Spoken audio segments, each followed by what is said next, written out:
Hi there, and welcome back to another edition of the Frontline Inside Box. In today's episode, we're examining the rise of hate speech across India in 2024. Just a few weeks ago, the Washington-based Center for the Study of Organized Hate published a report analyzing verified hate speech incidents targeting religious minorities throughout the year.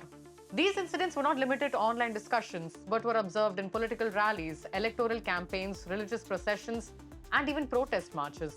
The report identifies elections as a significant factor in this increase. The Lok Sabha election and the state elections in Maharashtra and Jharkhand coincided with a rise in recorded hate speech incidents.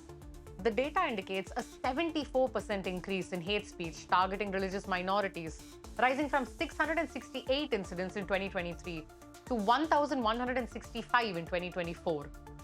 The report states that 98.5% of anti-minority hate speech targeted Muslims either explicitly or alongside Christians, while nearly 10% explicitly targeted Christians. The geographical distribution of incidents also shows a pattern. Nearly 80% of recorded hate speech occurred in states governed by the BJP or NDA, or in union territories where law enforcement falls under BJP control. Opposition rule states accounted for 20% of these incidents. The report describes common narratives in hate speech, including portrayals of Muslims as infiltrators and claims that they unfairly benefit from resources or engage in acts of aggression. A notable increase in hate speech occurred during the Lok Sabha election period, with contributions from political leaders, religious figures, and organizations such as the Vishwa Hindu Parishad and Bajrang Dal. Among the political figures cited in the report were Prime Minister Narendra Modi, Home Minister Amit Shah, Uttar Pradesh Chief Minister Yogi Adityanath, Assam Chief Minister Himanta Biswa Sarma, Telangana BJP legislator T. Raja Singh, and Maharashtra BJP legislator Nitish Rane.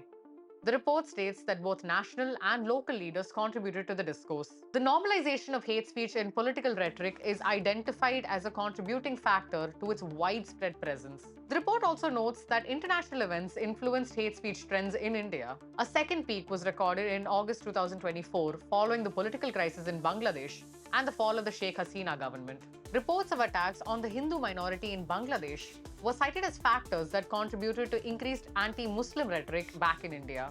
In some instances, hate speech was framed as retribution for historical events or as a preventive measure against what was perceived as threats. Social media platforms were also found to play a role in amplifying and disseminating hate speech. The report identified Facebook and YouTube as significant platforms for content, with Facebook hosting no less than 495 hate speech videos and YouTube hosting 211. Despite platform policies prohibiting hate speech, enforcement has remained inconsistent.